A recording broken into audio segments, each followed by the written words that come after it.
The Inclusive Early Childhood program here at George Mason prepares you to work in licensure contexts, including early childhood special education, as well as in early primary contexts, working with children in schools pre-K through third grade.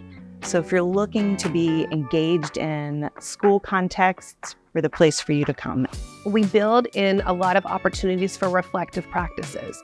Reflective practices give pre-service teachers the opportunity to get to know themselves.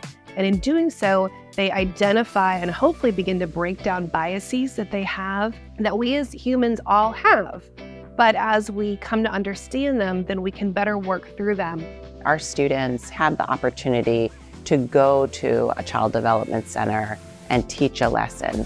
And by having these real-world experiences, they are able to critically reflect on what they are reading in the classroom and help make those important connections.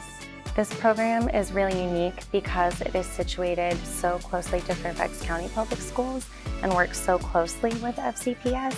It provides a unique opportunity to dip your toes in with such a diverse population and get hands-on experience in real-world teaching. We do offer a variety of classes at different formats, different days and times to try to best fit the needs of our student population.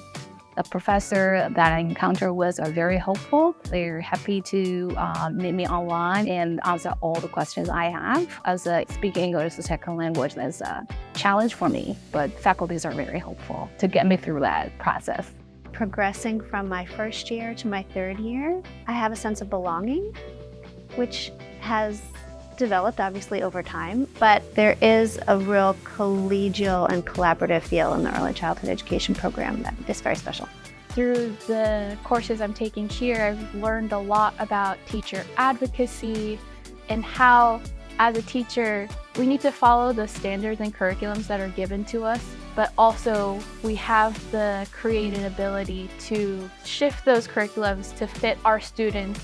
My philosophy is that I want to support children and families in a way that they want to be supported. Through the experience of working with diverse populations, I became more aware of what our work could do in terms of changing the course of children's development and the family's well-being. The Early Childhood program was a great introduction to developmental practice. So it's really been an integration of research and informing translation to policy and work with schools and early childhood settings. And so it really has positioned me to be a leader in the field. And so I couldn't have made that growth if I hadn't come to the early childhood program. We recognize that the field of education for which we are sending our students is not always equitable for all children. And yet we want our teacher candidates to go out into that field and be advocates for young children in order to make it more equitable and to fight and advocate for the changes that those children need.